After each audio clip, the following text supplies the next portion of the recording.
It was 1893. A resort in Maryland told Charles Douglas that they didn't serve his kind. They thought by denying him a meal, they were putting him in his place. But he didn't argue. He didn't march. He walked down the beach, found the property line, and bought 40 acres right next door. He didn't ask for a seat at the table. He bought the ground the table was sitting on. This is the story of how Charles Douglas turned a restaurant rejection into the first black municipality in the state of Maryland. This is One Mike Black History, and if you like stories like this, you can find more stories like this at onemikehistory.com. But without further ado, let's get started. To understand this heist, you have to understand the insult. It was August 1893. The Chesapeake Bay was the playground for Washington and Baltimore's elite. The system at the time called the place Bay Ridge. It was known as the Queen of Chesapeake. It was a grand hotel, massive boardwalk, and a restaurant that promised the finest dining on the East Coast. Charles Douglas and his wife Laura, they weren't there to make trouble. They were blackocracy. Charles was a high-ranking official at the Treasury Department. He was polished, he was wealthy, and he was a veteran. He walked to the restaurant at Bay Ridge and asked for a table. The waiter did not look at Charles's uniform. He didn't look at his credentials. He just looked at his skin color and said, "We don't serve your kind here." Now, this is the moment where the struggle would usually kick in. The textbook version of this story would tell you how sad Charles was. It would talk about the pain of segregation. But Charles Douglas didn't have time for that. He had a military mind. And he looked around the restaurant and saw white families eating. He saw the owners counting money. And he realized that their business was built on a territorial monopoly. They thought that they owned the prestige of the water. They thought by banning him, they were keeping the luxury for themselves. Charles walked out of that restaurant, but he did not leave the area. He walked down the beach, he crossed the property line, and he stood on the dirt right next to the people that insulted him. He was looking at a 40-acre tract known as Bashir's Farm. It was rugged, overgrown patch of coastline. To the owners of Bay Ridge, it was a waste of space. To the system, it was unimproved land. But to the Colonel, it was the high ground. Charles Douglas knew something the owners of Bay Ridge didn't. The system is only as strong as its borders. Bay Ridge was a fortress of whiteness, but the walls ended at the property line. If Charles could control the land right next to them, he didn't need their permission to exist. He could create a parallel world that Jim Crow laws of public accommodations could not touch. See, in 1893, separate but equal wasn't even legal doctrine yet. That would not happen for another 3 years with Plessy versus Ferguson. But the private property doctrine was already ironclad. The law of the land said that a man could do whatever he wanted with the dirt that he owned. Charles realized that public space was a trap. If you relied on the public to treat you fairly, you were a beggar.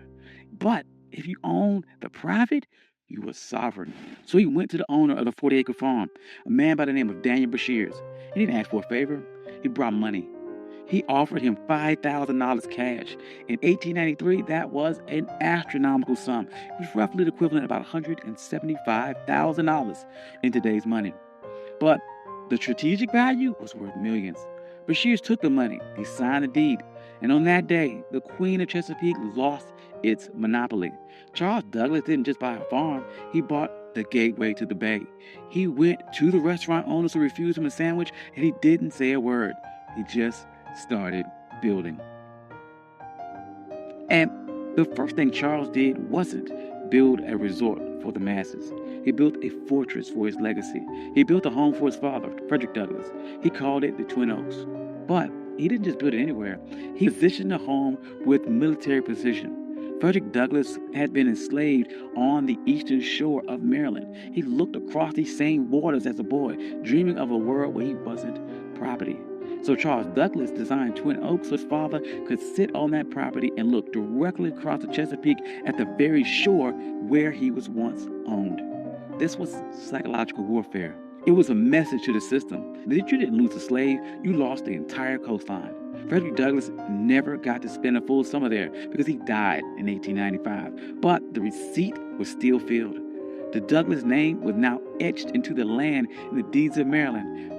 But Charles was not done. He knew that one house was an anomaly, but an entire empire is a network. So he began subdividing the land, and he didn't sell it to just anyone. He targeted the sovereign class. He sold lots to black doctors, black lawyers, black engineers, black poets in D.C. and Baltimore. He created a neighborhood where the white-only signs of Bay Ridge were relevant. By the turn of the century, Highland Beach wasn't just a place to swim. It was a black think tank. Paul Robeson was there. Langston Hughes was there. W.E.B. Du Bois was there. They weren't protesting segregation. They ignored it. They built their own hotels. They built their own pier. They built a community center. They built a closed economy where black money stayed in black pockets and black dignity was the default setting. Now, there's no way the system sat back and watched this happen. The owners of the white resorts nearby were furious.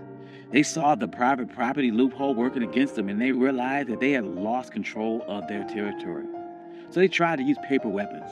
First, they tried to use vagrancy laws. They sent the police to harass people walking between the train station and Highland Beach. They wanted to make the journey so uncomfortable that the residents would give up.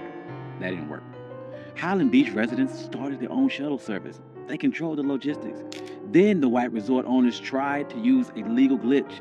They realized that Highland Beach was technically a part of an unincorporated area. They thought they could use local zoning boards to condemn the land or pass an ordinance that would tax the Douglass family into bankruptcy. They tried to treat Highland Beach like a nuisance. But the residents of Highland Beach were some of the smartest people in the state. They knew that in America, the ultimate hack for land was municipal status. In 1922, they executed their final move of the heist. They petitioned the state of Maryland to become an unincorporated town. They didn't want to be a neighborhood. They wanted to be government. They won. Highland Beach became the first black municipality in the history of Maryland. Think about the payoff here. Because they were a town, they had their own mayor, they had their own police department, and they had their own zoning board. When the white resort owners tried to pass laws against them, the people of Highland Beach just passed their own laws to cancel them out. They weren't marching and asking for civil rights. They were exercising their statutory power. By the 40s and 50s, Highland Beach was the summer Apollo. While white Maryland was obsessed with keeping its beaches segregated, Highland Beach was outproducing them culture and social capital. But the winds, they are changing, and the system shifted its strategy. In 1964, the Civil Rights Act passed and the public accommodations were integrated. On paper, this was a victory. But in a world of real estate and sovereignty, it was a Trojan horse. The system realized it could not keep black people out of the water anymore, so it decided to make the land too expensive to keep. This is the new Jim Crow. As white developers realized that coastal property was the ultimate asset, they began using tax assessment and eminent domain and environmental regulations to squeeze black families off their land. In places like Hilton Head and Bruce's Beach in California, the system succeeded. They stole land back using the laws that were supposed to protect landowners. But look at Highland Beach today. It's still there. It survived the rise of developers. It survives the collapse of other resorts. It survives because Charles Douglass didn't build a charity. He built a closed-loop system. The residents of Highland Beach understood that the land wasn't just for lounging. It was for continuity. They passed these down for generations. They created trust. They created a black culture of holding the line.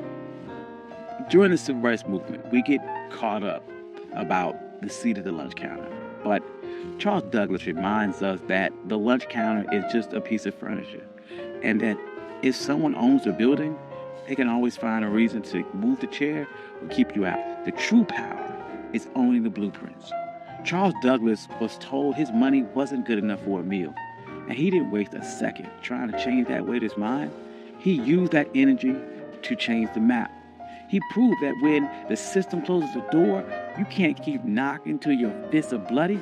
You can buy the hallway. You can buy the entire building. You can buy the entire beach. You can buy the ground that it sits on.